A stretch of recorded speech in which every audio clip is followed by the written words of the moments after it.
Hello everyone. Today's topic of discussion is polymorphism from object-oriented programming concepts in Python. So let us see what is meant by polymorphism. From the Greek meaning, polymorphism means many forms or many shapes. Means a method or a function which is able to cope up with different types of input, or in that is the same method behaves differently for different inputs. So let us see example of cut word. When we use cut word in different scenario or with different peoples, then the cut word has different meanings. Suppose we will say cut, or we will use cut word in the scenario of surgeon, then the surgeon would begin to make an incision. When we use cut word to the hairstylist, then the hairstylist would begin to cut someone's hair. And when we use this cut word to the actors, the actor would abruptly stop acting out the current scene and awaiting directional guidance. So here I have used the cut word in three different scenarios. In in in scenario of a surgeon, then hairstylist, and then actors. So this cut word has different meanings according to their scenario. So this is nothing but the polymorphism. Next we will see types of polymorphism. First type is compile time polymorphism, or we can say static polymorphism, and second is runtime polymorphism, that is dynamic polymorphism. So first we will see compile time polymorphism. This compile time polymorphism means which gets resolved during the compilation time of the program. So basically there are two types of compile time polymorphism. First one is function or method overloading, and second one is operator overloading. So let us see about method overloading. So when multiple functions with the same name but different parameters, then these functions are said to be overloaded. So functions can be overloaded by changing number of arguments or and changing type of arguments. So but the Python doesn't support the method overloading because it will overload the latest defined method. So let us see example on it. So here I have taken, or I have defined one method def product comma in bracket a comma b, and this one is the code of the product method. Next again I have defined the method with the same name, okay, product in bracket, but the arguments are 3 and here the arguments are 2, and this one is the code of the second method. And when we call the first method, so it will gives you an error because in Python it will consider, or it will overload the latest defined method. So here we have defined this product method with 3 argument latter, so it will takes only this method, or it will overload only this method. So when we call a product 4 comma 4 4 comma 5 comma 5, means we call the product method with 3 parameter, then it will execute. So in this example there is no use of this product method because we have declared it at the earlier. So we can overload the function in different way. Suppose this one is the class human, and in that class I have defined the method say hello with the parameters. First is the object self object and then the name parameter, and here I have directly used the default argument name equal to none. Means when we pass value at the time of object creation, then it will take that value, otherwise it will take the none value. So let us go to the object creation step. So object equal to human. So here I have created the object of the human class. Okay. Next, when I am going to call this method say hello through that object and without parameters, so it will call this method and it will initialize name as a none, means a default argument, or it will consider a default value. So if name is not none, so now here name is none, so it will go in the else part and will print hello on the console, and that is this one, hello output. And when we call the same method with some parameters, then it will initialize the name with the asterisk value. And if here we are checking if name is not none, yes, here the name is not none, the name value is asterisk, so it will go in the if loop and will print hello plus that name message on the console, that is hello asterisk will be printed on the console. So in this example, a single function named say hello acts differently in two different situations. Means here we are passing no param, means we are not passing any parameter, and here we are passing parameter. So this say hello method is behaving differently according to their calling statement. Next we will see operator overloading. So operator overloading is, for example, suppose we take the plus operator. When we use plus operator in case of two integers or two numbers, it will perform the addition task. But when we use the plus operator in case of two strings, then it will concatenate two strings, means the plus operator is behaving differently.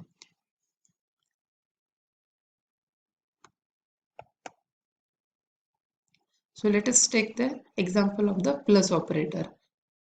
Here I have written print in bracket 1 plus 2. Here I have passed two numbers. So it will perform addition and will print on the console. That is 3 will be printed on the console. Next, print in bracket ABC plus DEF. So now here I have passed two strings to the plus operator. So it will concatenate these two strings. So your answer is ABCDEF. Then the product of two numbers. Suppose we will use the multiplication operator in case of two numbers, then it will perform multiplication of that numbers and will print. So 3 into 4, that is 12, will be printed on the console.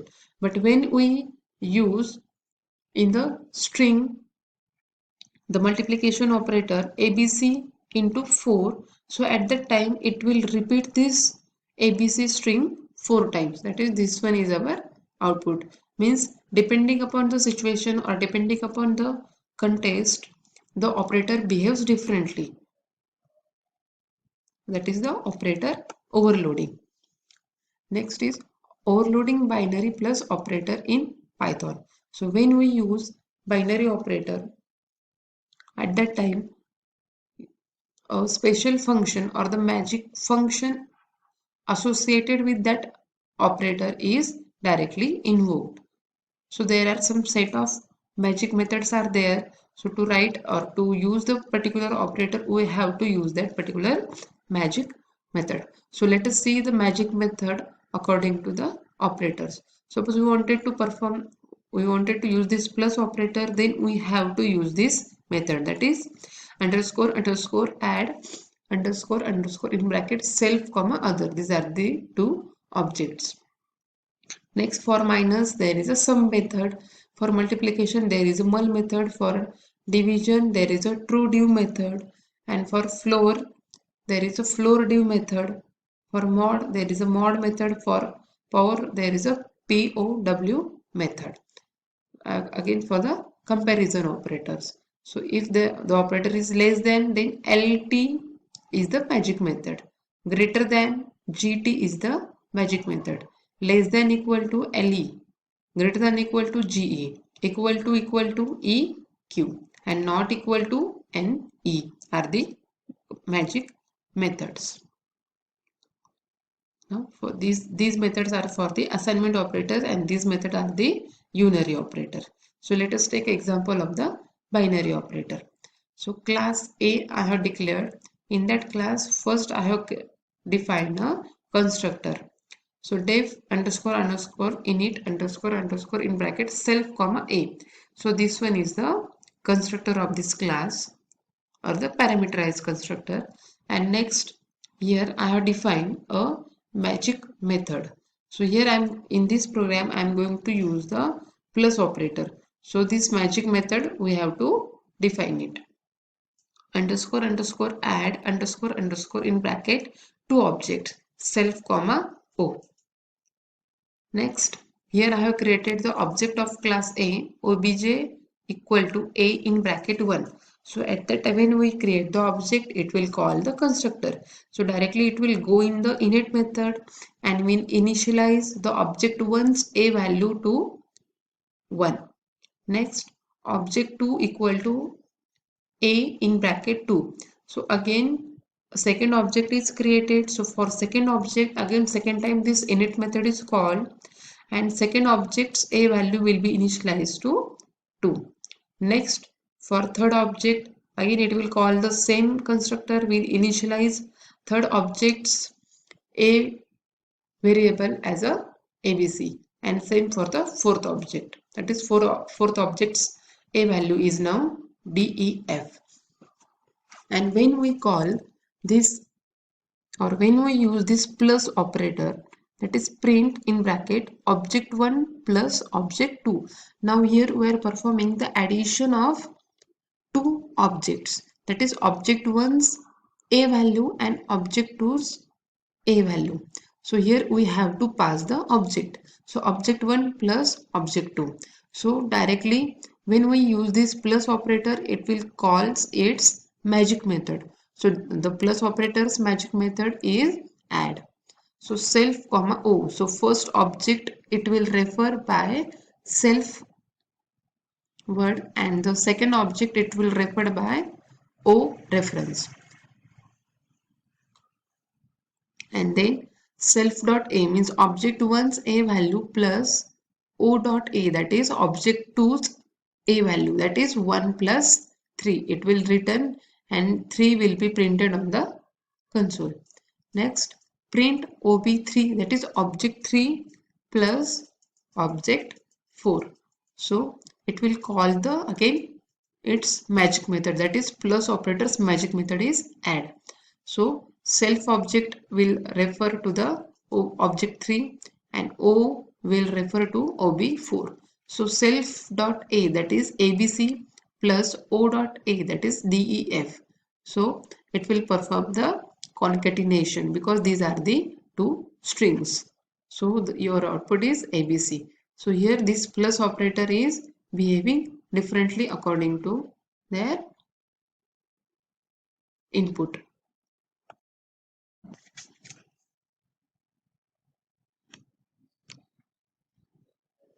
Next type is runtime polymorphism. So this type of polymorphism is achieved by method overriding. So suppose in a class there is one base class and one derived class. So both the classes must contain one method which has the same signature, that is same name.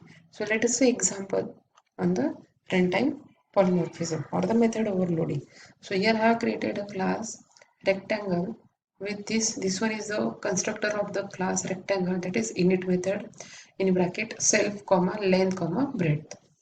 Next, def get area is also method of the rectangle class and here I am calculating the area of rectangle, that is length 8 into breadth. Next, I have created second class square which is inherited from the rectangular class, that is square is a derived class and which is derived from the rectangular class. Rectangle is a base class. Next, again I have used the or I have written here the constructor of the square class. Next, the method def get area. So in this example, get area and get area, these are the same methods I have defined in the derived class as well as in the base class. And this get area function will calculate the area of square, that is side square, and will print on the console. Now here I have created the object of the square class, that is derived class, and here I am passing a value 4 to the derived class. So this will call the constructor, that is this init method, and will initialize the s objects side value as a 4. Again, next I have created the R object for the rectangle class, and here I am passing 2, 4 values. So it will call the rectangle class constructor, that is this init method, and will initialize for the R object length and breadth as a 2 and 4. Next, here I have called the get area method. So s.getArea will call the method defined in the square class. So it will call this method getArea and will perform the or will calculate the square with this expression and will print this value plus is area of square message on the console, that is 16 is area of square, that is 4 into 4.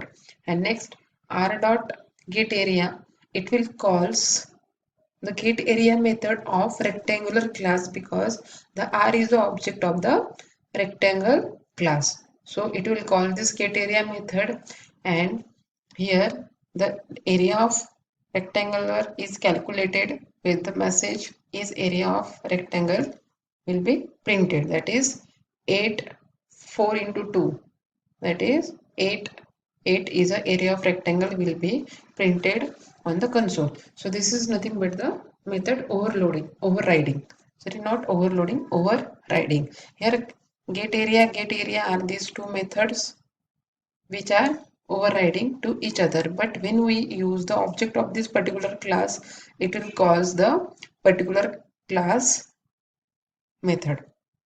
So this is all about the polymorphism.